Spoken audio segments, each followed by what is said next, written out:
¿Quién mejor va a entender a un alumno con TDAH que un maestro que lo ha tenido en la infancia y que aún lo tiene en la edad adulta? Pues hoy vamos a hablar con Juan José Reina, maestro JJ en las redes, que nos va a explicar cómo vivió ese proceso, cómo vivió esa infancia y cómo está viviendo todo ese proceso hoy en día desde el papel que le ha tocado vivir, que es el de maestro, y también pues toda la ayuda que da a todos esos niños con necesidades educativas especiales que vemos en las escuelas en el día a día. Así que no te lo pierdas porque esto es Contado por el Neuropediatra. Bienvenido a Contado por el Neuropediatra, con el doctor Manuel Antonio Fernández. El programa donde aprenderás y comprenderás las claves fundamentales del aprendizaje, la conducta, desarrollo, la crianza y la educación de los hijos, así como sus dificultades y alteraciones, para prevenir problemas y evitarlos detectándolos de forma precoz, para actuar de la forma más adecuada lo más rápido posible y así tratarlos y corregirlos. Todo esto guiados y acompañados por Manuel Antonio Fernández, el neuropediatra. Y un magnífico equipo de profesionales especializados en neurociencias.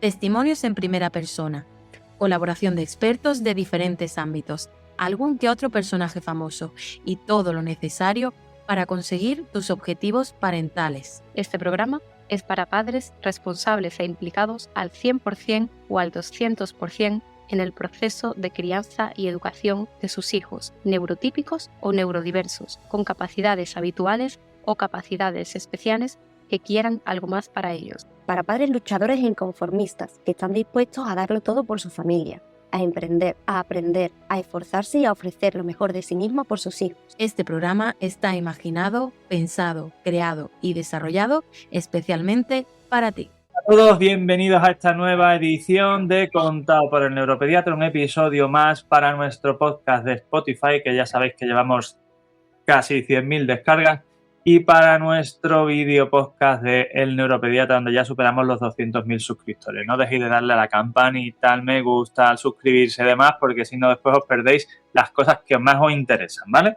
Y hoy vamos a hablar de escuela, de infancia, de neurodiversidad desde una mirada especial, la del TDAH, pero de alguien que lo ha vivido en primera persona como individuo, como alumno de niño, pero que hoy también lo vive desde el otro lado, desde la otra perspectiva que muchas veces criticamos, muchas veces con motivo, y que en muchas ocasiones también son los ángeles de la guardia de nuestros chicos. Así que hoy nos acompaña Juan José Reina Torres, más conocido como el maestro JJ en las redes sociales. Él es maestro, es divulgador educativo y está muy centrado en toda la área de la inclusión, la educación emocional y la escuela y el aprendizaje tanto emocional como cognitivo en todos los sectores. En sus redes comparte reflexiones muy importantes, muy potentes sobre cómo miramos los adultos a los niños, que creo que es uno de los aspectos más importantes que tenemos que comprender, cómo interpretamos algunas conductas que muchas veces son difíciles de gestionar y qué realmente es lo que necesita un alumno para sentirse comprendido, a gusto, sereno, en un lugar de tranquilidad en la escuela.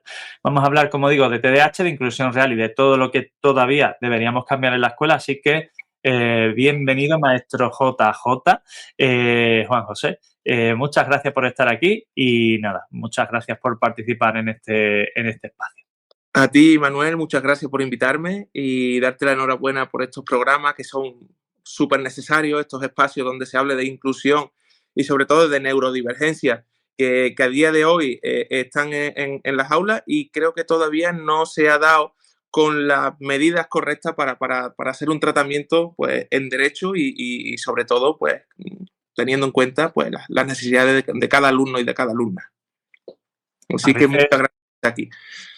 Nada, encantado, por supuesto. Digo que muchas veces lo que yo percibo en el día a día es que la inmensa mayoría de los docentes, la dificultad fundamental que tienen y la mayoría de las consecuencias de las cosas que no se hacen bien tienen que ver con la falta de comprensión de este tipo de dificultades. Tú has contado públicamente pues que tu vocación y todo este proceso evolutivo, divulgativo y demás nace de tu experiencia como persona con TDAH que ha pasado por la escuela, que ha vivido todo ese proceso. Y desde esa experiencia, ¿qué cosas podrías tú decir hoy en día que percibías, que vivías y que recuerdas de esa etapa y que te resultan chocantes y que te hacían sentir directamente incomprendido o como muchas veces se cataloga a estos chicos, se catalogan ellos mismos como el bicho raro del grupo, ¿no? Exacto, es una etapa que la recuerdo, es un cúmulo de emociones, ¿no? De rabia, incomprensión, tristeza, pero a la vez, como, bueno, en este caso la he vivido con aprendizaje porque hoy en día lo llevo a clase. Pero es verdad que es una etapa que me cuesta mucho recordar, porque te sientes incomprendido ante personas que te están mirando con unos ojos que no son los correctos, por decirlo de alguna manera. Eh, sabes que algo diferente eres a tus compañeros, lo percibes y la verdad es que es muy duro de sentirte incomprendido en un lugar, como tú dices, que se va a pasarlo bien, a disfrutar. Tú recuerdas, ¿no? Recuerdas el colegio con alegría, con añoranza, pero tristemente hay niños, como es mi caso, que no lo recordamos así y la verdad es que se hace muy duro, se hace muy duro. Y me cuesta trabajo de exteriorizarlo, pero bueno, es necesario de exteriorizar que hay niños que el sistema, por una cosa o por otra, no está preparado para darle la atención que requiere. Esa experiencia de entonces evidentemente influye en tu día a día hoy, en tu desempeño. ¿Qué crees que te ha cambiado esa manera de haber vivido esa experiencia por tu TDAH y por lo que has tenido alrededor en tu día a día ahora?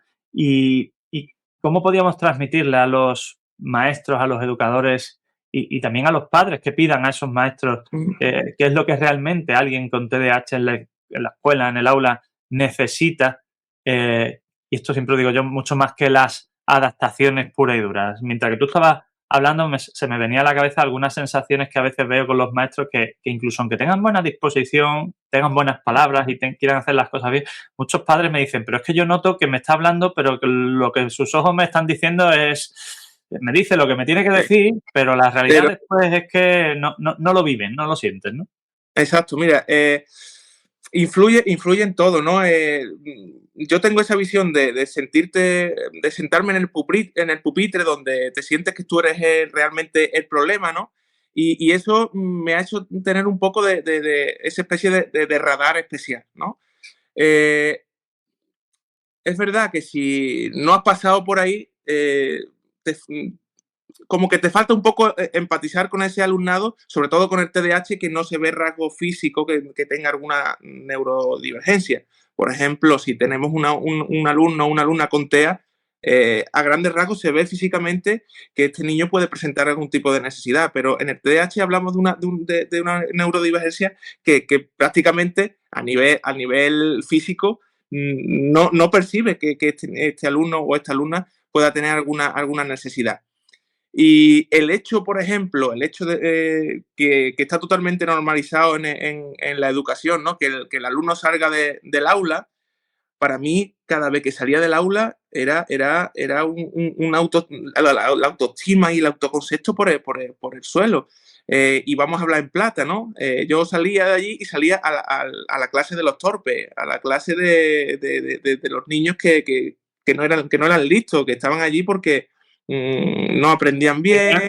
¿Algún problema? Exacto, tendrán algún problema. Y lo que supone salirte tú de un aula que a lo mejor te interesa lo que está hablando esa maestra o ese maestro a otro aula donde estás trabajando con otros niños con diferentes capacidades o con diferentes necesidades, pues imagínate, bueno, ¿y yo por qué tengo que estar aquí? Si yo mismo me siento que yo no soy torpe, que yo no soy vago, que yo quiero estar allí con mis compañeros. ¿Y por qué tengo que estar yo aquí con un maestro o una maestra diferente si yo quiero estar expresando mi opinión? Recuerdo un día, por ejemplo, que estábamos hablando sobre los seres vivos, los animales, y a mí me encantaban los animales. Yo ese día me quedé con ganas de hablar, por ejemplo, de las mascotas que teníamos en casa. ¿Por qué no pude hacerlo? Porque me tuve que ir a otra clase a trabajar totalmente diferente, como si trabajara en unas clases particulares. Y yo creo que es verdad que se ha avanzado mucho sobre inclusión, sobre el tratamiento que se le da en el aula, pero todavía se siguen haciendo las mismas prácticas. Y entonces habría que pararse y a pensar, oye, que estamos repitiendo del pasado que no sirve hoy en día. Y esto destroza la autoestima de un niño. Yo era incapaz de ver la fecha, el año 2002. Para mí ese año era maldito. Yo no era capaz de ver esa fecha. Yo pensaba que veía 2002 y me venía la mala suerte. Hasta ese punto.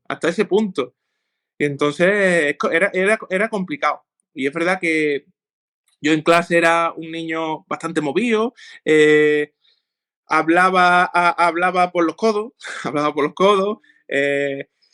me distraía mucho, me faltaba muchas veces la tarea porque no apuntaba en la agenda y esto le dio rienda suelta a la maestra por ponerme la etiqueta de vago, de holgazán y claro, pues esa etiqueta al final te acaba pesando. Y le está dando, y esa misma maestra que me lo recriminaba públicamente, le estaba dando carta libre a mis compañeros y mis compañeras para también tratarme como tal, el vago, el torpe, el que no avanza, el que se tiene que ir a la clase de los torpes, y al final pues cargas con esa etiqueta y te comportas como tal, acabas comportándote como tal, te lo acabas creyendo. Mira, yo estaba cogiendo notas mientras que estabas comentando porque hay temas que has tocado que creo que hoy en día siguen siendo exactamente iguales y que son fundamentales, ¿vale? Y voy a empezar en orden inverso por lo último que has tocado, ¿no? Esta exposición pública de las dificultades que muchas veces hacen los maestros, porque imagino que piensan que es una manera de intentar hacerte responder o de buscar, digamos, un cambio de chip, pero hoy en día los principales problemas de acoso, hoy en día bullying se cataloga, creo que demasiados aspectos que no deberían serlo, pero bueno, tiene mucho que ver con la imagen, no solo que los demás compañeros tienen de un niño, sino con lo que los adultos permiten que los demás vean de ese chico, ¿no? Exacto. Hay centros educativos, o sea, yo soy un firme partidario de que del aula no hay que salir, ¿vale? Salvo que un niño, y ya no hablo solo de TEA, o sea, de TDAH, sino de TEA, además, salvo que un niño sea incapaz por el motivo X de estar en un aula, con los apoyos que necesite, lo ideal es que esté en un aula ordinaria. ¿Que necesita una adaptación, lo que sea específico? Bueno, habrá que preguntarle a los padres si lo quieren hacer en horario complementario, en lo que sea, ¿vale? Pero al fin y al cabo, sacar a un niño de un aula para un supuesto refuerzo, apoyo, etcétera, es quitarlo de un aula ordinaria donde va a ir aprendiendo con sus dificultades y demás X información, va a estar en su grupo, en su ritmo, en su tal, a llevarlo a otro sitio donde no va a llevar ese ritmo, donde se va a perder la información que había en la clase ordinaria, no va a tener los deberes apuntados, va a estar fuera del grupo. De hecho, hay centros donde cuando esto se hace de forma rotatoria, es decir, y salen todos los niños una vez a la semana cuando sea, independientemente de su perfil, de sus características y demás, a un tipo de adaptación, refuerzo, apoyo, cada uno en su perfil. Y el que tiene más dificultad en lectura, aunque no tenga ningún problema, va y hace un día desarrolla la lectura. El que tiene un problema de concentración, pues trabaja eso. Pero desde luego hay que intentar, y no lo digo porque no podamos plantear que hay diversidad, evidentemente, pero nunca por el motivo de inferiorizar a los demás, palabra que me acabo de inventar. ¿Por qué? Porque hoy en día el PT se ha convertido en el profe de los tontos, como tú decías. Y esto, ¿tú con quién vas? Tú vas con el PT. Ah, claro, vas con el profe. Claro. Y la gente lo dice la gente que refiere a los niños, con la mayor normalidad, ¿claro? Exacto. Pues no debería ser esto algo tan normal, ni mucho menos. Y sobre todo por esa sensación de autoconcepto afectado que acaba generando, ¿no? Esa sensación de, pues, si aquí todo el mundo me trata como si fuera torpe, como si fuera vago, pues en vez de pelearme con ellos y si encima tengo esta pues vamos a hacerlo, ¿no? ¿Qué trabajo cuesta? Si ya me han catalogado así, ¿para qué me voy a complicar yo la vida? Sí, totalmente. Es verdad que hoy en día en los colegios, la verdad es que tenemos que achicar mucha agua porque tenemos pocos recursos, sobre todo personales. La verdad que hay recursos materiales, muchos recursos materiales, pero personales para atender a la diversidad, realmente estamos un poquito limitados. De tal modo que sería necesario, por ejemplo, fijar un censo NEAE, ¿no? En todos los colegios, que hoy en día no existe, para que cada colegio tenga un límite asignado de alumnado NEAE para PT o AL. Esto complica mucho a la hora de organizarnos en el aula. hay un PT a lo mejor por cada, o sea, hay 20 niños NEA y hay un PT. Pues por pura organización no se llega a todo el alumnado. Suena penoso y lamentable decirlo, pero es verdad. Pero estoy muy de acuerdo con lo que tú dices y además lo dice la ley, ¿no? Que siempre, o sea, lo necesario y por ley te dice que al alumnado hay que atenderlo en el aula. Y es que hay que cumplirlo. Pero, ¿qué pasa? Que hay ciertas necesidades, ¿no? Que se pueden trabajar fuera del aula. En este caso, un programa específico, los PT y ALE tienen un programa específico para trabajar las funciones ejecutivas o ciertas habilidades sociales, pero deberían ser momentos puntuales para trabajar esos aspectos. Es verdad que también incluir por incluir, tener a un alumno o una alumna en el aula haciendo cosas diferentes, está segregando también dentro del aula. Y esto necesita una revisión bastante profunda, donde también la predisposición de los docentes también sea buena. Tenemos que tener en cuenta que un PT es cotutor con el tutor de referencia de un niño o una niña que tiene necesidades específicas de apoyo educativo. Y esto no lo tenemos en cuenta. Tenemos que sentarnos a planificar las clases. Esto supone más burocracia, es verdad, pero tenemos que hacerlo, nos cueste o no nos cueste, porque la vida de ese niño, la vida social y la vida emocional de ese niño depende de nosotros, de cómo lo tratemos en el colegio, de cómo nos dirijamos hacia él, de que le cubramos sus necesidades. Y si esta coordinación no existe, al final acabamos haciendo lo que se hacía hace 30 años. Lo sacamos del aula, le trabajamos aquí lo que podamos trabajarle y reforzamos lo que no podemos hacerle en el aula. Y como este niño, pues quizás, hay que decirlo claro, no llegue a nada, pues ya está. Si no llegamos hasta donde llegamos y lo que podamos hacer, bien está. Y si no podemos llegar a donde tenemos que llegar, pues el sistema está así diseñado y nadie asume la responsabilidad de eso. Exacto, y nadie asume la responsabilidad de esto. Y yo creo que una educación, ¿no? Una educación de calidad inclusiva debería por lo menos estar diseñada desde los más vulnerables. El derecho tiene que llegar a todos, no al niño modelo, sino a la diversidad. Y en este caso, pues claro, se necesita un trabajo profundo y también eso, mucha predisposición del docente. Yo, por ejemplo, que estuve trabajando de PT y he estado en todas las modalidades, he estado en colegios, institutos, incluso en centros de educación especial, y te encuentras, y hay que decirlo, compañeros y compañeras de todos los pensamientos, de todos los colores, y hay docentes al cual le molesta que el PT esté dentro del aula y otros, en cambio, no. Son conscientes, venga, vamos a planificar cómo podemos llegar a este niño, y no cómo podemos llegar a este niño. Si tú te sientas con un docente a planificar la clase, pues puedes planificar una clase diversa, ¿no? Donde ese niño esté incluido. No digamos diseñar la clase para él, sino para todos. Plantear actividades donde ese alumno o esa alumna esté incluido. Y claro.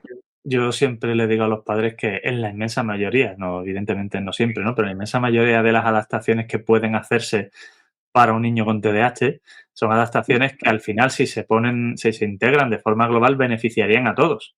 Exacto. La diferencia es que al niño con TDAH, si no se la pone, le estás jodiendo la vida, hablando feamente, y a los otros, pues no les va a afectar mucho. Sí, exacto. Para más, media hora más, entenderán peor lo que sea, pero lo hacen. Pero al chico con TDAH le estás limitando su derecho educativo. Que esto, cuando a la gente se le dice lo de los derechos educativos, dice, mira, tú tienes que decirle en la reclamación que le vas a poner en la escuela que de esta forma están incumpliendo y no están permitiendo que el niño desarrolle sus derechos educativos. Cuando habla de derechos, la gente ya en las escuelas se agobia un poquito con los papeles, ¿sabes? Porque exacto. Parece que estas son cosas que bueno, está ahí en la escuela pues porque es obligatorio y porque hay que cumplir con el expediente. Porque tiene que estar. Y es que es así, que estamos hablando de derechos. Hay en ocasiones que he subido alguna adaptación para dar idea a otros docentes, un examen, ¿no? de TDAH, y muchas veces te encuentras con un muro ciego y le estás diciendo, no, es que le está regalando el aprobado. No, yo no le estoy regalando el aprobado. Lo primero que tenemos que tener en cuenta es la palabra evaluar y diferenciarla de calificar. Evaluar no es decirle al alumnado dónde está fallando y cómo podemos mejorarlo. Y si le ofrecemos en esos instrumentos de evaluación una adaptación a sus necesidades, pues quizás nos podemos acercar mucho más de saber cómo está aprendiendo ese niño o en qué está fallando para precisamente poderle ayudar. Una adaptación, ¿no? del examen. Por ejemplo, se me ocurre utilizar un lenguaje más entendible. No creo que facilitar no es regalar un aprobado, es hacer un poco más entendible esa pregunta, ¿no? que busca en el docente saber si ese niño o esa niña ha aprendido realmente el concepto o el saber básico ahora como lo marca la ley. Esto es como plantearse que ponerle braille a un ciego es facilitarle el examen, ¿sabes? Exacto, no, pues, exacto, es que así ponerle gafas a alguien con una acuesta visual muy fastidiada. Yo siempre, una adaptación que es muy... Lo vi el otro día, ¿no? Mi hijo está en el colegio CEU y hay compañeros que tienen dificultades, necesidad educativa especial y demás. Y un examen que me mandó una madre, que tengo yo al chico en la consulta, ¿no? Con el tratamiento y demás, me mandó una foto de un examen adaptado. Y cuando lo vi digo, hostia, sí, es que tiene todo el sentido. El examen adaptado era el mismo examen que el que había hecho mi hijo, que está en otro curso, ¿ah? Pero la diferencia era que en vez de en blanco y negro era en color, ¿ah? Y que las palabras fundamentales de los... claro, estamos hablando de primero, de primaria, no estamos hablando de... Sí. Y las palabras fundamentales del texto de las preguntas o de los enunciados, las palabras fundamentales estaban subrayadas en amarillo. ¿Ah? Habían puesto en el PDF un texto amarillo para que las 4 o 5 palabras de cada enunciado, que son fundamentales, no las perdiera.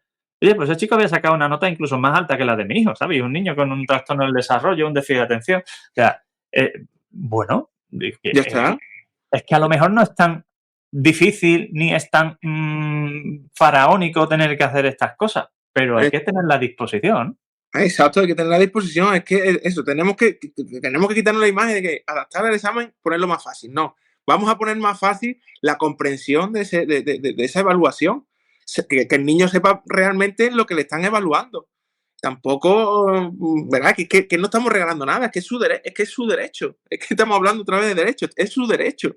Y nosotros como servidores, en este caso, mi caso, servidor público, que tengo que llevar a cabo la ley, tengo que ofrecerle ese derecho, me guste más o me guste menos. Y claro, y venimos ahí por la idea, en este caso, un niño con TDAH, imagínate que tenga problemas de conducta, que tenga esa etiqueta de vago. No, ¿para qué le voy a adaptar el examen si él puede? ¿Para qué voy a adaptar yo en el examen? Adaptarle el examen es que se salga con la suya. Esto lo he escuchado yo en algunas reuniones, pero por favor, no, esto no. Eso, y si tú crees que eso salirse con la suya, pues que se salga. O sea, si esto no es una disputa. Exacto. Toma la nota de me guste más o me guste menos. Es que esto no tiene que ver con que te guste más o menos. Sobre todo porque, y me dirás aquí si esta crítica que os voy a hacer a los maestros es real o no. Cuando a vosotros, y permíteme la expresión, os encanta opinar de la labor de todo el mundo, y no digo que sea mal, pero sois muy reacios a que nadie opine sobre cómo hacéis vosotros las cosas y tenéis el desempeño en vuestra aula, porque vuestra aula es vuestra zona de control. Oye, pues la mía es la del tratamiento, la de no sé qué, no sé cuánto, y tú te puedes permitir, parece, opinar sobre lo que hace cada uno o sobre el diagnóstico de no sé quién, pero ojo que nadie te diga cómo puedes tú modificar las cosas para ayudar a un niño, porque ya te están diciendo, oye, pues otros morotos cristianos, aunque esto ahora esté políticamente incorrecto de decirlo, ¿no? En fin, por favor. Pues... Sí. Es así. Y a mí realmente estar en el otro lado de la barrera, en ambos sentidos, me ha abierto la visión sobre el tratamiento, por ejemplo, ya que estamos hablando del TDAH. Si, por ejemplo, en este caso, el neuropediatra o la unidad de psiquiatría o la persona que le está dando el tratamiento a tu hijo te da una serie de consejos, ¿no? Para llevarlo en el aula, oye, no cierre la puerta, ¿no? No, en mi aula sé yo cómo tengo que hacer las cosas. ¿Esto qué le ha pasado? ¿Le ha dado yo algo? ¿Ha salido fuegos artificiales? Ah, pues no sé, lo mismo, Ha salido, ha salido fuegos artificiales. la inteligencia artificial opina. Entonces, bueno, no, vamos a abrir la puerta a otros profesionales, ¿no? Que también saben. Ellos no estarán en el aula, pero también están valorando a Las ese quejas y las preocupaciones de los padres. Que es una Exacto, cosa vamos a abrir la puerta a los padres que opinen. Mira, es una cosa curiosa. Esta maestra, esta maravillosa maestra, digo maravillosa porque hoy en día me ha dado la visión que hoy tengo sobre inclusión. Ella pensó que una buena forma para, digamos, castigarme era llevarme a la clase de mi hermano de infantil para, para ver, ¿no? Para ver si yo dejaba de comportarme como un niño pequeño. Y cuando esto lo descubrió mi madre, ¿no? Dice, pero bueno, a mí me has pedido permiso para castigar de esta forma tan vejatoria a mi hijo y que su hermano más pequeño, vea a un chopo y allí sentado en una silla de infantil. Pues no, vamos a tener esa visión también de los padres, no vamos a tomar la ley a nuestra torera. Es que quizá estamos castigando a ese alumno o a esa alumna de una forma desmedida, y esto no quiere decir que si me pregunta a mí como padre, no te... Es que no encuentro la palabra. no encuentro iba a la preguntar palabra. en relación a eso que estás comentando. ¿Cuáles serían los errores fundamentales que los maestros todavía cometen a la hora de interpretar esas conductas, ¿no? La inquietud, el nerviosismo, la impulsividad, la desconexión, porque muchas veces directamente lo traducen por falta de interés, falta de motivación. Es decir, todo es un problema que parece que nunca puede estar justificado por un TDAH o por lo que sea, porque como el TDAH también se pone de moda criticarlo, con que esto ya es la justificación de todo, que esto ya es un diagnóstico muy general, aquí ahora todo el mundo tiene TDAH. ¿Por qué se toman, y permíteme la expresión, a lo personal muchas veces los maestros estas conductas? O sea, realmente estos chicos no lo hacen con intención de molestar, evidentemente, pero incluso aunque tú tuvieras un chico que no tiene TDAH y tiene esas conductas, creo que la manera de gestionar esto no es enfrentarse y discutir o ver quién queda encima, ¿no? Exacto, es lo que te venía diciendo antes, Manuel, es que como es un trastorno que a simple vista no se ve, pues esto siempre acaba en un problema como de disciplina en casa, ¿no? A este niño no le están poniendo los límites suficientes en casa, no le prestan la atención en casa, y tengo yo que hacer el trabajo de los padres. Entonces, llega un momento que entra en conflicto este docente con este alumno. El alumno es consciente de que el maestro o la maestra está actuando con un poco De aquello. sí, como de acritud, ¿no? De desinterés, y creo que el docente tiene que ir un poco más allá, conocer realmente que el TDAH tiene muchos problemas emocionales, ponerse esas gafas, ¿no? Y decir, bueno, vamos a intentar por qué este alumno se está comportando así. Vamos a pararnos un poquito y a reflexionar y hablar con él a solas. ¿Por qué ha actuado hoy así? ¿Qué le ha motivado a tener este comportamiento? Y a veces es verdad que con el estrés del aula, si tienes una clase un poquito más disruptiva, pues esta llamada de atención pues suele darse en público, y entonces pues claro, eso, que a ti como alumno te llamen la atención todos los días en público, pues al final esa falta de conexión con el docente hace meterte en un círculo vicioso que no permite que avance, que conecte con ese alumno o con esa alumna.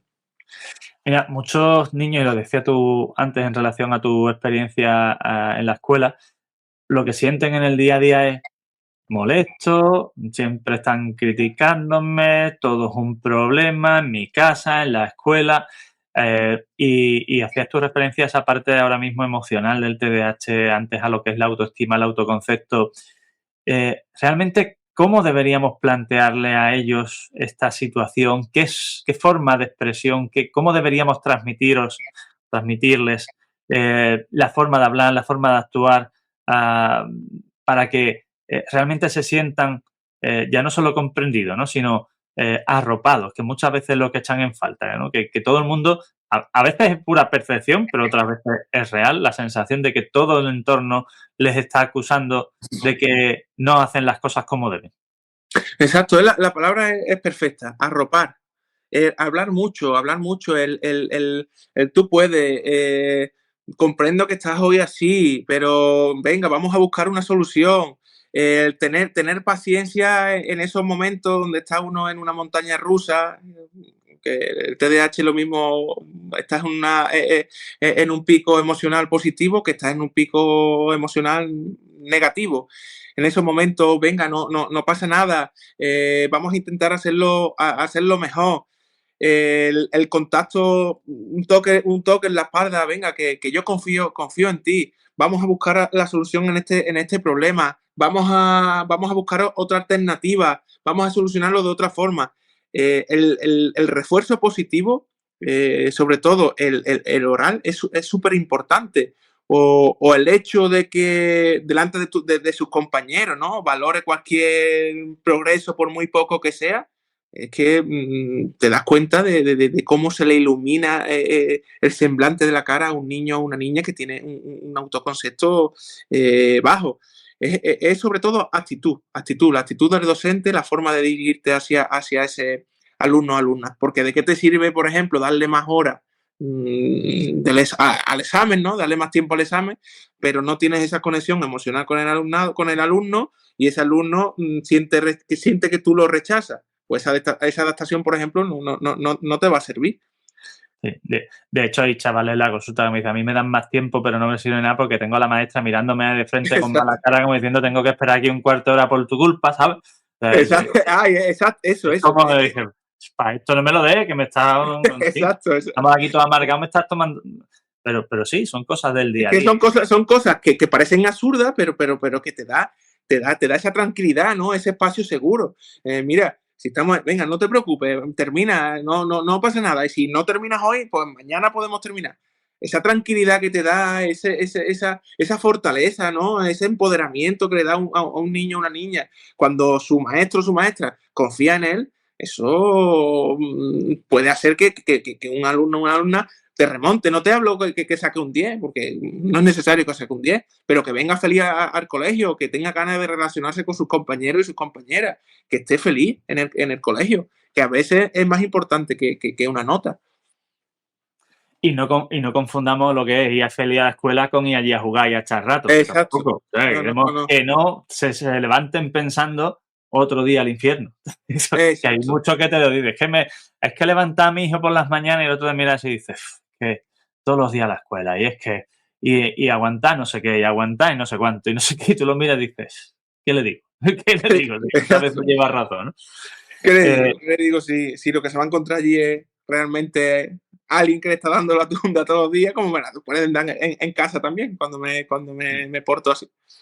En los últimos años, a nivel de las escuelas, en los niños con los que tú trabajas en el día a día, ¿qué es lo que dirías que estás viendo que está suponiendo un cambio más significativo? Pantalla, sobreestimulación,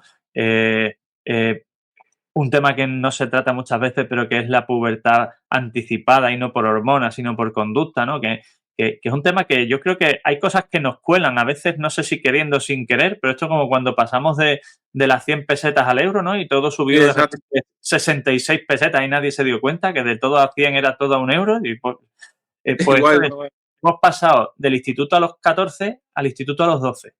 Y yo creo que esto la gente no está siendo consciente de lo que está suponiendo a los niños, porque a nivel educativo esto no ha supuesto una dificultad. Yo diría que casi que le está resultando más fácil adaptarse al entorno de la secundaria a nivel de rendimiento, pero a nivel social y a nivel emocional y demás, creo que sí que está generando cambios significativos en conductas, comportamiento y demás, ¿no?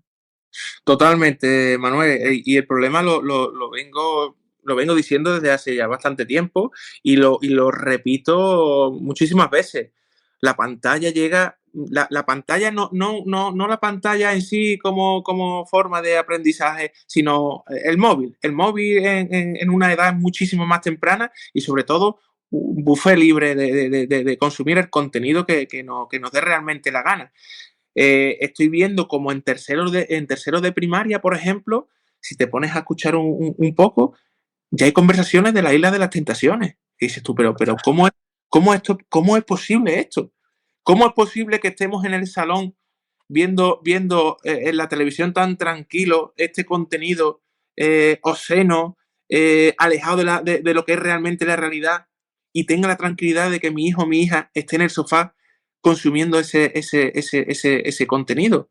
¿Cómo es posible que yo le pueda dar el móvil a mi hijo o a mi hija y consuma un contenido que yo ni siquiera soy consciente de que está consumiendo? Y esto diariamente lo estamos viendo cada vez más en las aulas.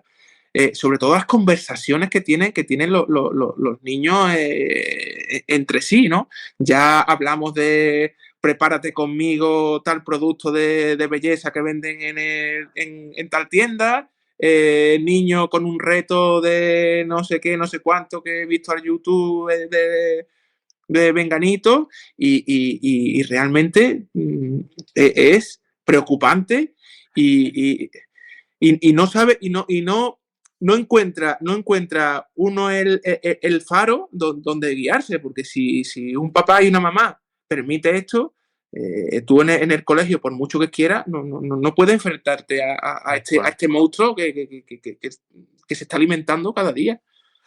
De hecho, esto ya no es nuevo, pues ya no debería llamar la atención de nadie porque esto hace 1 o 2 años que salieron estos estudios, pero los estudios que analizan la edad de inicio de consumo de pornografía, ¿no? En 8 años. Es que... Dice los padres, ¿cómo puede ser? Digo, vamos a ver, es que no es complicado. Tú le dejas un móvil a un niño de 6, 7 años y por una gracia, sin ninguna mala intención, ponen en Google tetas. Pues tengo una anécdota. Es un vídeo de algo porno. Exacto. Manuel, Entonces, pues fíjate tú, antes que se me olvide, tengo una anécdota y creo que no recuerdo si fue en tercero o en cuarto, ya hace unos años. Trajeron el ordenador a clase, ¿no? Yo venía de una clase y había un grupito allí de niños, ¿no? En el ordenador. Y claro, digamos que la web corporativa sí que tiene los cortafuegos para que el niño o la niña no se meta en esta página. Hay unas palabras clave que el sistema no te permite. Pero en ese colegio también había una red local de internet. Había dos redes para que las impresoras no fallaran. Total, estaba... Y había una chica marroquí, imagínate, una chica marroquí, y se metió en una página porno. La pilló la maestra. Tercero de primaria. Imagínate, te hablo de una chica marroquí, o sea, cita a los padres para hablarles de esta temática. Y vengo a refutar lo que has dicho. Cada vez con menos edad se acceden a este tipo de contenido y saben realmente que ese contenido existe y sobre todo que saben cómo meterse en ese contenido. Así que es la realidad de nuestros días, es la realidad. Mira, para ir terminando, si pudieras cambiar una sola cosa del sistema educativo ahora, ¿qué sería? Pues la formación emocional del docente. Hacer mucho más hincapié en la formación emocional para que nos pongamos esas gafas que te he dicho antes de mirar mucho más allá vamos a decirlo coloquialmente, de la fachada del niño y sepamos realmente cómo se puede encontrar ese niño o esa niña un día cualquiera y si realmente tiene una barrera invisible que no está permitiendo que podamos llegar a él y que pueda progresar. Sobre todo eso, formación emocional del docente y muy importante también la formación en atención a la diversidad. Y última, ¿qué mensaje te gustaría dejarle a las familias de hijos que sienten precisamente que por el motivo que sea, TDAH o lo que sea, no encajan en el entorno educativo en el que se encuentran? Pues yo les diría que cuiden ante todo, sobre todas las cosas, la autoestima y el autoconcepto de sus niños y de sus niñas. Por nada del mundo descuiden ese aspecto, que tengan mucha paciencia y sobre todo que protesten y que no paren de protestar. Que aunque las paredes del colegio parezcan de 3, 4, 5 metros, que parezcan ventanas opacas, siempre intenten buscar ese resquicio, ese huequito, esa pequeña luz para que los derechos de sus niños y de sus niñas no se vulneren y se exija pues que realmente se tenga en consideración un derecho humano, una persona y que eso, que precisamente cuidemos ese autoconcepto porque el día de mañana será un adulto y podemos tener la posibilidad de tener un adulto emocionalmente sano o un adulto emocionalmente con problemas. Llamémosles insano, porque a veces es puramente así, ¿no? Para Insano. él y para su entorno. Exacto. Oye, siempre acabamos las entrevistas con una cuestión ya más personal que tiene que ver con las características o gustos del entrevistado para desconectar de lo que hemos hablado y acabar con un punto, digamos, de conexión personal y de humor. ¿Café o té? Pues mira, el café me tranquiliza. Prefiero el café. Porque la verdad que yo el café... Como monotrópico y buen TDAH, el café... Te lo digo de verdad, ¿eh? Lo necesito sí, para... En el momento nervioso, yo y hay veces que incluso alguna noche, ahora hablando, me puedo tomar un té y me tranquiliza y me ayuda a dormir, a conciliar un poco y a despejar esta mente que no para. Pero el café... Si algún adicto al café tiene TDAH mientras que se demuestre lo contrario. ¿Mar o montaña? Pues prefiero la montaña. La montaña me da mi paz, tranquilidad y es un lugar de desconexión donde el ruido mental se diluye. La playa en verano pues sigue estando masificada y allí no desconecto. ¿Lectura o deporte? Deporte. El deporte me viene muy bien. ¿Comida favorita? Esto es... A mí me encanta comer. Te diría que no podría decidirme, pero un buen filete empanado con patata me lo como gustosamente. Un cachopo, bien. Pues. Un cachopo más, mejor. ¿Y anécdota más divertida que recuerdes de los últimos tiempos? ¿En familia o en el entorno laboral? Pues mira, vamos a contar una de familia que seguramente cuando lo escuche cuando lo escuche de mi mujer se va a volver a cabrear. Pero bueno. Resulta que íbamos a comprarnos la comida de la semana y ya, pues ya con los dos críos. Y bueno, compramos y demás. Y dijimos, bueno, vamos a darle hoy un gusto a nuestro grande y vamos a comer en un sitio de esto de comida rápida que a él le gusta mucho. 10 nombres, hombre. Burger King. El Burger King tiene sus toboganes, sus cosas. Y bueno, Juan, llévate tú la compra en el coche, yo me voy con el carrito, que el niño se está quedando dormido y nos vemos allí en el Burger King. Además, mi mujer tenía unas ganas de salmón ahumado que vamos, que no, vamos, que tenía muchísimas ganas de salmón. Total, hacemos la compra, yo me llevo a mi grande y mi grande es muy inquieto y es muy nervioso y lo monto en el coche, tal, me lo llevo para Burger King, comemos, estamos ya en casa, sentados y me dice mi mujer, bueno, ve tú a quitar la compra del maletero para colocarla. Ya estaban los niños dormidos y me viene un flash Y no estaba la compra en el maletero, ¿verdad? Y no estaba la compra en el maletero. Me viene un flash de la bolsa. Me viene un flash de la bolsa. La bolsa y el carro allí puesto. De las bolsas en la rueda del coche. Yo abro la puerta del maletero y digo, no puede ser. Esto no puede ser. ¿Cómo entro yo ahora dentro? Digo ya a mi mujer ¿Y cómo digo yo a mi mujer que mañana no se va a comer salmón? Tú imagínate. Sí, porque tu preocupación no era la compra, era tu mujer. Y digo, ahora ¿cómo le digo yo a esta mujer? Y de un momentito que voy a comprar tabaco, que ahora vengo. La alegría se la llevaría la persona que vio allí la compra. Bolsa, eso está claro. Tú imagínate ese día. Pero ¿tú dónde tienes la cabeza? Esto. Así que esa es una anécdota reciente de muchas que tengo.